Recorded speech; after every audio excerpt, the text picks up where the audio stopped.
Hey, what's up guys? This is Anthony from Anthony's Customs, and for this review, we are looking at the Marvel Legends series Secret Wars Daredevil, which, it's my understanding Daredevil was never in Secret Wars. I guess this is based on the original toy that came out, so I don't know how many people are interested in that. So let's do a question of the day. Did you want a Secret Wars version of Daredevil based on the original toy, or is this just really a good way for people to get another Daredevil figure? What do you think? Let me know in the comment section below. But this is the most recent Daredevil, and in traditional Marvel Legends fashion, it is being touted as the best in class, the best Daredevil to be released ever, which, you know, makes sense because it is the most recent, and it should always be the case. I don't know why everybody freaks out about that every time. Like, it should be better. I think the increments of betterness should be much larger, though.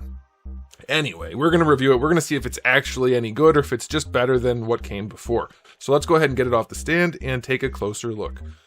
Alright, before we look at the figure, I do want to show you my package. It is this god-awful, ugly package, but it is based on the original packaging, so that's fine if you are collecting it for that reason. If you're not, I'm guessing you're just putting this right in the bin, so that's fine. But yeah, there it is. There's the Secret Wars Daredevil packaging, which does not match anything else. So let me ask you guys this, because I'm no Daredevil expert, but I think I know a little bit. I don't remember Daredevil ever having the black lettering. I always remember it to be at most like this, but then usually he's got dark shading and red lettering showing. So for those of you who know more about Daredevil than me, which would be anybody who's an actual Daredevil fan, is this from anything in the comics, or is this just based on the original toy? Because I know the original toy had the Ds that were in black, but they were smaller and thicker, and these are huge. So I don't know. Is this a look that people wanted? Or is this a look that people are like, well, I don't want those Ds. So Hasbro's like, we know, we're going to sell you more later that looks slightly better and more like what you want. Is that what's going on here? You guys can let me know. I don't know enough about Daredevil to say for sure. Okay, so he is in stock at Big Bad Toy Store. If you want one, I'll put a link in the description below. You might. It's not bad. If you're a Marvel Legends collector, it could be worse. Okay, 16.4 centimeters, give or take. And that's going to make him about 6 3/8. He's a little short, honestly. Let's put him up against Darwin. There you go. He's not big. Usually we're seeing a lot of scale creep in this line. Daredevil's not that big, which I think is good.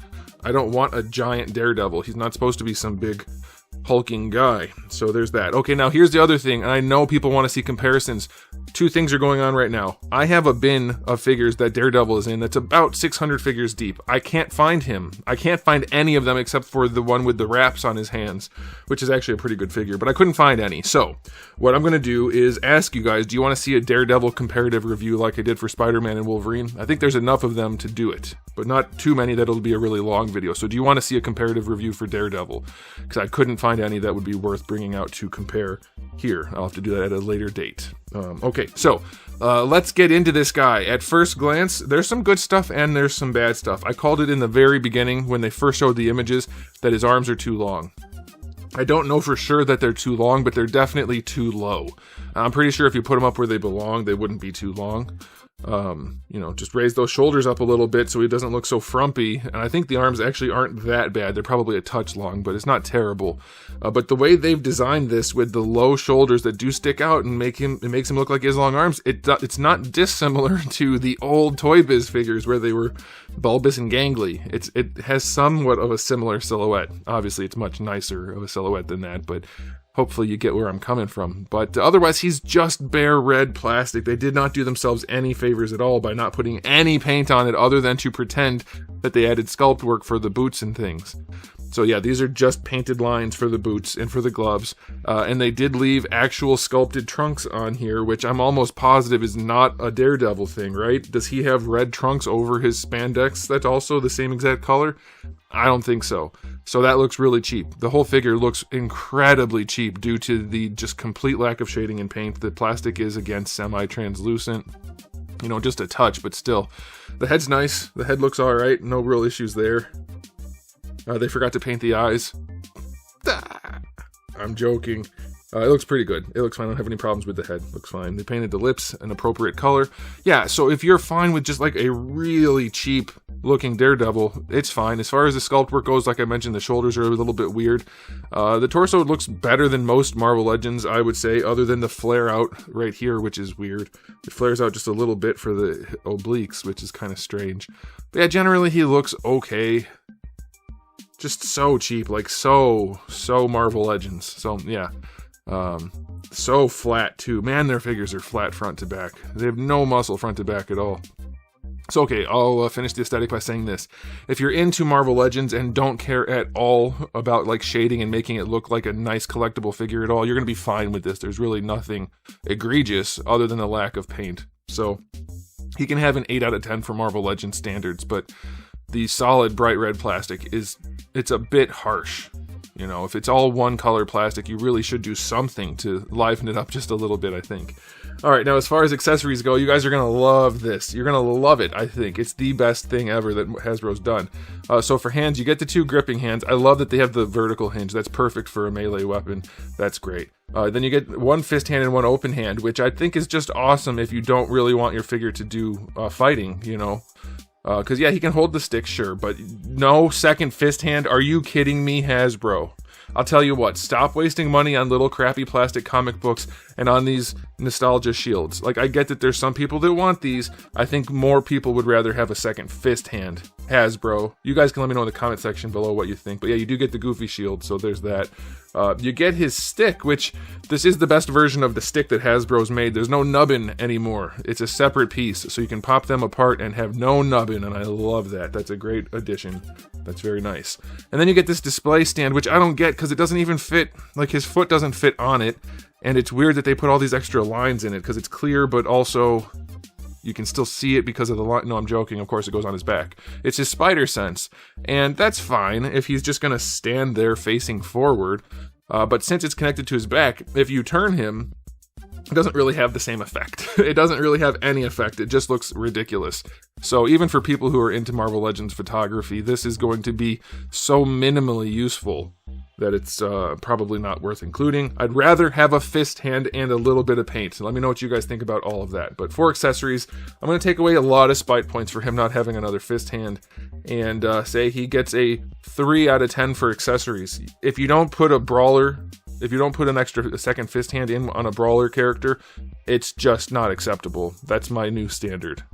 In fact, I've already said before, I think all comic, video game, whatever characters should have 2 fist hands. Just standard 2 fist hands always, no matter what. Unless it's like a magician only type character who would never punch, then fine. Okay, now as far as articulation goes, let's see, does this guy actually live up to all the hype that I've seen? And I've had some people say like it's all hype and it's actually not that good, of course, too. There's always the whole spectrum, but let's see. For the head, what do we have? Yeah, we still have the old hinge joint, which does allow him to look up, but that's it. He can look up and down and rotate, but really, there's no leaning again, so no like nuanced, natural-looking poses. This antiquated joint is just so limiting. It's nuts to me. A single ball peg is maybe even better than that. That's crazy. Butterfly joint on this guy does work pretty well. It goes back all the way, like Hulk style, so that's nice. You can put him in some of the like diving or balled up ninja jump poses, like Trinity in the Matrix. Doesn't go that far forward, but with the shoulder, you get a little bit. It should be enough. Like, that's perfectly reasonable. It didn't cut up the chest as much, which you guys know I'm all for. I would take no butterfly over a good chest sculpt. I think people underestimate how much of a difference that makes in the looks, but I understand also wanting the extra range. So this is probably a good middle ground, I guess we'll say. Looks terrible on the back, but you do get lots of range. All right, for the shoulders, of course, you get your rotation. The hinge is fine. Bicep swivel is in there. That's fine. Double jointed elbow. That's all fine. The wrists have a swivel and a hinge. We already talked about that. Now let's see if they did a good job on the diaphragm. It leans back just a touch. Not really enough to justify it being there. Let's see about leaning forward is better. So that's fine. It's not the best looking diaphragm joint. It has only acceptable range. It's not great. And of course you get your rotation, but then we have this joint back here to allow him to lean forward and back more, which they almost always, not always. They doesn't even do that much, honestly. Like he's not even getting great posability out of 2 joints to allow him to lean. It still has no waist twist, so you're still going to be incredibly limited in your posability, even compared to something like this, because, well, Darwin has his own issues, but because you can't do that. You can't turn him to the side. You can't do things because it doesn't have the lean. It's just such a bad setup for articulation. It's crazy that it's still being used mainstream. So that's unfortunate. For the hips, is there a drop down? No, they just flex. All right.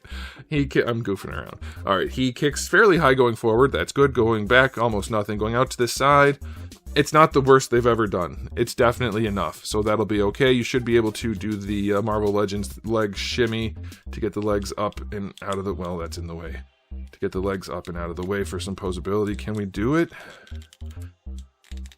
I'm having trouble rotating this around enough to get it to go to do what you guys know I'm talking about, like Spider-Man poses and stuff, but I'm guessing you could make it work, so it's not the worst. Double jointed knee is good. Proportioning is pretty good. That's good. Lots of good there. You do get a boot swivel. Some people love it, some people hate it. It's hidden, so it doesn't really matter if you don't like it. That's fine. Ankles go all the way back, and not that far forward, only far enough, I would say, and then there's no toe joint. Ankle rocker is pretty steep. You have to use that boot swivel to account for it, which doesn't look good. Yeah, his articulation is not impressive. It is acceptable. It is okay. Is it better than the rest of the Daredevils? Maybe by technically the POA count is higher, but this torso combo does not work better than an ab crunch and a swivel, and I'm not advocating for that, by the way. It should be 2 double ball pegs. Or at least 1 single and 1 double. But in terms of functionality, this, not Darwin's in particular, but this setup works better than this in most poses. So yeah, his articulation is not impressive for being a brand new figure. It's really unfortunate. I will go 7 out of 10 for a Marvel Legends figure with lots of new sculpt and joints. It should be better.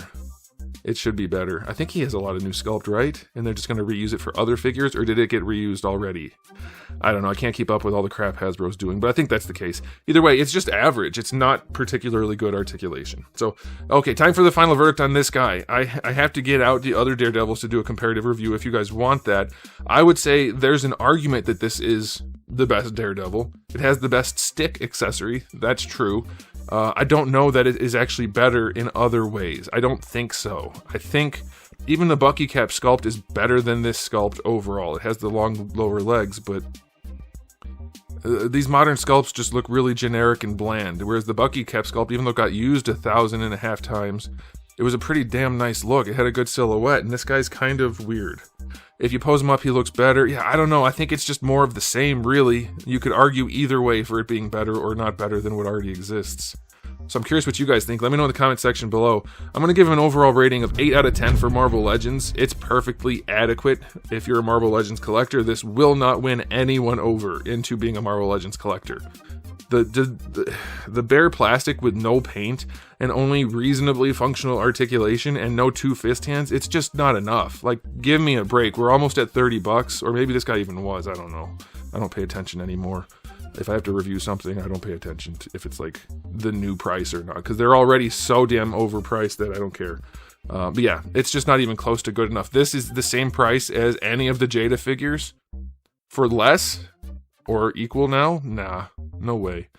But for Marvel Legends, yeah, 8 out of 10. Let me know what you guys think in the comment section below, and I'll be done there. So thanks for watching. If you enjoyed the video, please do give it a thumbs up. If you didn't, give it a thumbs down. And if you haven't subscribed, you should. I have new videos just about every single day, and thousands already on the channel. So make sure you come back for all of that. And in the meantime, keep collecting.